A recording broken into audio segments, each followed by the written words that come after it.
नमस्ते वर्गो। उम्मीद करती हूँ कि आप सभी अच्छे हैं, अपनी लाइफ में ग्रो कर रहे हैं, प्रोग्रेस कर रहे हैं। Sending you lots of prayers and best wishes from my side. Please take care, stay safe. 16 till the 31st of May 2023 क्या लेकर के आ रहा है आपके लिए, इसी टॉपिक पे हम रीडिंग कर रहे हैं। जनरल एंड कलेक्टिव रीडिंग्स हैं। जो भी मैसेजेस आपके साथ, आपकी सिचुएशंस के साथ में मैच करते हैं, बस उसी को फॉलो करें। हमारे पास आ रहा है the rebel, exhaustion,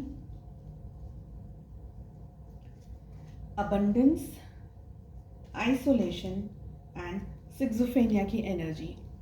I feel कि ये जो टाइम पीरियड आपके लिए आ रहा है, थोड़ी सी रिबेलियस एनर्जी आपकी रहने वाली है। कुछ इम्पॉर्टेंट डिसीजंस, कुछ इम्पॉर्टेंट काम आपके हो सकते हैं, जिसको करने के लिए आप शायद खुद की ही बात को ज़्यादा सुनेंगे। दूसरों की एडवाइस को, दूसरों की एडवाइस को या दूसरे क्या कह रहे हैं उसको कम मान करके, क्योंकि आपको पता है कि आप किस सिचुएशन के अंदर हो, आपके लिए क्या अच्छा है, आपके लिए क्या सही है। सो ऐसे टाइम पीरियड में दूसरों की मानने के बदले, दूसरों की एडवाइस को जानने या मानने के बदले आप अपने तरीके से काम करना पसंद करेंगे, अपने तरीके से इनिशिएट करना पसंद करेंगे। नेगेटिविटी से, स्ट्रेस से, बहुत सारी चीज़ों से आप दूर रह करके अपनी ही लाइफ में एक तरीके से कहते हैं आगे हम बढ़ रहे हैं। बस वही एनर्जी यहाँ पर दिख रही है। आपको सपोर्ट मिलता रहेगा, ईश्वर की तरफ से गाइडेंस मिलता रहेगा। कुछ अगर चैलेंजेस भी अगर आपके सामने आ रहे हैं, तो वो चैलेंजेस को भी आप बहुत अच्छे तरीके से हैंडल कर पाएंगे, मैनेज कर पाएंगे। कुछ जगह पर स्ट्रेस हो सकता है, क्योंकि बहुत सिवियर है ये सिचुएशन, जहाँ पर कॉन्स्टेंटली आप सब कुछ मैनेज कर रहे हैं, सब कुछ काम कर रहे हैं, सारी चीज़ों को मैनेज कर रहे हैं, सारी चीज़ों को हैंडल कर रहे हैं, अकेले हाथ से भी कर रहे हैं। तो कहीं कहीं पर बहुत ज़्यादा स्ट्रेस आ सकता है। वो स्ट्रेस को आपको लेट गो करना है, जाने देना है। कुछ अबंडेंस की एनर्जी भी यहाँ दिख रही है। आपका नॉलेज, आपका ज्ञान, आपका विजडम बढ़ने वाला है। अपने आप को आगे लेकर के जाइए, अपनी सोच को, अपनी बुद्धि को, अपने एक्सपीरियंस को, अपने नॉलेज को हर तरीके से बढ़ाने की कोशिश करिए। जो भी है लाइफ की सिचुएशन, प्लस करते जाइए, ऐड करते जाइए चीज़ों को अपने अंदर।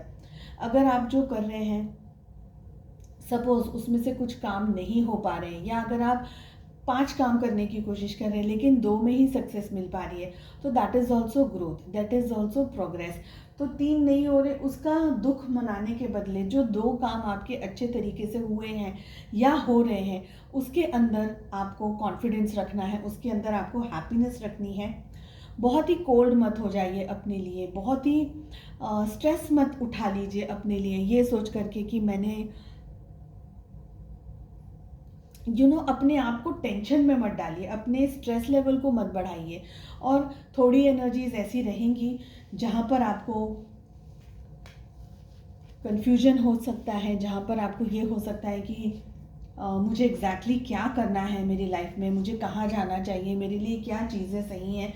तो कुछ हद तक कन्फ्यूजन हो सकता है, बट अगेन अगर आप कॉन्फिडेंटली काम करते रहेंगे, कॉन्फिडेंस के साथ आप अगर आगे बढ़ते रहेंगे, तो चीज़ें आपके लिए क्लियर होती चली जाएंगी। बहुत ज़्यादा पैनिक नहीं करना है आपको, और आइसोलेट नहीं कर, अकेला नहीं रहना है आपको। लोगों के साथ में रहिए, बातचीत करते रहिए, लोगों से बात करिए, उनकी सलाह ले सकते हैं, उनसे खुल करके आप राय ले सकते हैं।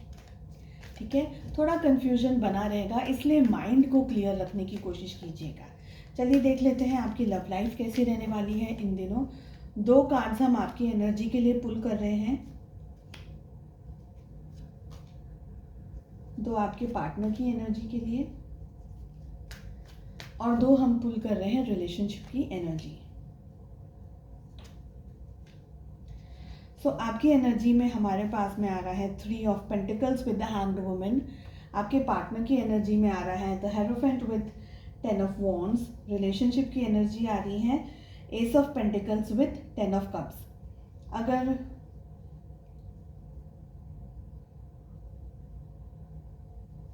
ज़ोडिएक साइंस की मैं अगर यहाँ पर बात करूँ, तो हमारे पास में टॉरस यानी वृषभ राशि की एनर्जी स्ट्रॉन्ग आ रही है।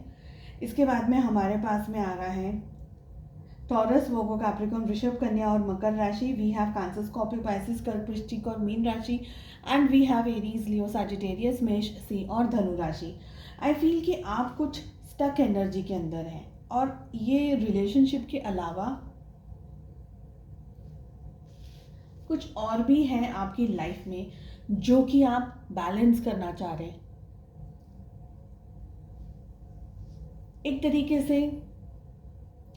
तरीके से स्टक होने के साथ साथ में क्लियरिटी नहीं मिल पा रही है या क्लियरली समझ नहीं पा रहे हैं कि सिलेक्ट किसे करना है। रिस्पॉन्सिबिलिटीज़ हो सकती हैं रिलेशनशिप के साथ में, कोई और सिचुएशन हो सकती है रिलेशनशिप के साथ में, बिकॉज 3 ऑफ पेंटिकल्स आ रहा है।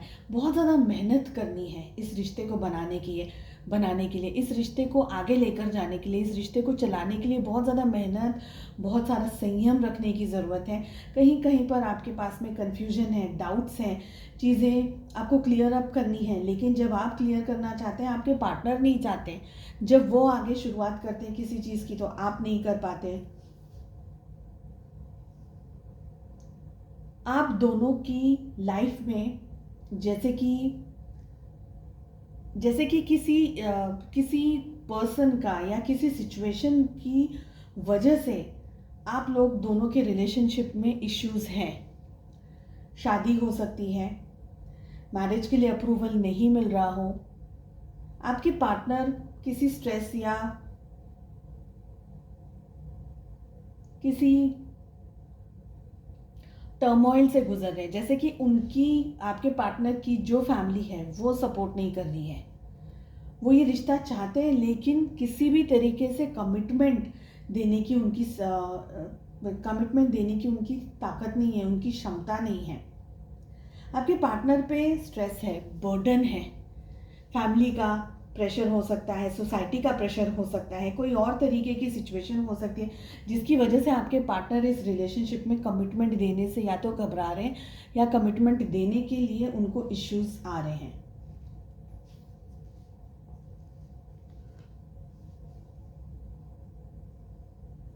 आई ऑल्सो फील कि फैमिली या आपकी या आपके पार्टनर की या आप दोनों की फैमिली किसी न किसी तरीके से इस रिश्ते के अंदर इन्वॉल्व है, डायरेक्टली इन्वॉल्व है या इनडायरेक्टली इन्वॉल्व है। आप दोनों ये रिश्ता आगे बढ़ाना चाहते हैं, लेकिन जैसे मैंने कहा कि फैमिली इन्वॉल्व है, किस तरीके से रिलेशनशिप को आगे बढ़ाया जाए या इस रिलेशनशिप का कोई फ्यूचर है नहीं है, ऐसे इम्पोर्टेंट डाउट्स से इस समय आपका ये रिश्ता गुजर रहा है। कमिटमेंट के बहुत स्ट्रॉन्ग इश्यूज दिख रहे हैं, फैमिली की तरफ से प्रेशर दिख रहा है, बिकॉज यहाँ पर 3 ऑफ पेंटिकल्स तो है ही है, हेरोफेंट है और 10 ऑफ कप्स की एनर्जी है। जैसे कि परिवार को मनाना बहुत ज़्यादा इम्पॉर्टेंट है, परिवार के लोग मान नहीं रहे हैं या परिवार की कोई ऐसी सिचुएशन है जिसको जैसे कहते हैं ना कि हम लांग नहीं सकते, वो रिस्पॉन्सिबिलिटी या वो सिचुएशन या परिवार में फोर्स कर रहे हो कि नहीं ये नहीं करना है, शादी ऐसे नहीं करनी है, किसी और के रिलीजन में शादी नहीं करनी है, जैसे कोई ऐसी बहुत बड़ी समस्या, कोई जिद जिसको आपके पार्टनर क्रॉस नहीं कर सकते, आप क्रॉस नहीं कर सकते, उसको क्रॉस करने के लिए और इस रिलेशनशिप को बनाने के लिए आप दोनों को न जाने कितनी स्ट्रेस और कितनी मेहनत से गुजरना होगा, ये दिख रहा है। स्पेशल मैसेज आपके लिए आ रहा है, I release my need to be perfect and I centre into my commitment to serve the world more love. So अगर आप किसी चीज़ को परफेक्ट होने की कोशिश में लगे हुए हैं, उसको जाने देना होगा, because there is nothing like perfect कुछ हो ही नहीं सकता, सिर्फ हमारा भ्रम है। आपको क्या करना है कि जो आपके कमिटमेंट है ना, उस पर आपको अपना ध्यान लेकर के आना है। आपके कमिटमेंट क्या है? कुछ लोगों के कमिटमेंट हो सकते हैं खुद के लिए, कि खुद की लाइफ को इम्पोर्टेंट बनाना है, खुद के लिए कुछ करना है। आपका कमिटमेंट है कि आप इस धरती को, इस वर्ल्ड को, आपके आसपास में जो लोग रहते हैं, जो लोग आपसे जुड़े हुए हैं, उनमें आप प्यार, मेहनत, पेशेंस और रिलेशनशिप, ऐसे पॉजिटिविटी को आप बढ़ाएं, उन जगहों पर आप रिलेशनशिप, पॉजिटिविटी, लव यानी रोमांटिक वेज में नहीं, हम ब्रदरहुड कह सकते हैं, भाईचारा कह सकते हैं, हम रिलेशनशिप्स को निभाने के जैसे फ्रेंडशिप कह सकते हैं। तो पॉजिटिविटी, लव, दुनिया को, वर्ल्ड को लव की ज़रूरत है, उस तरीके से आपको अपना काम करना है। चलिए, उम्मीद करती हूँ आपको रीडिंग पसंद आए। Wish you all the best. मिलते हैं नेक्स्ट रीडिंग में। Take care, bye bye.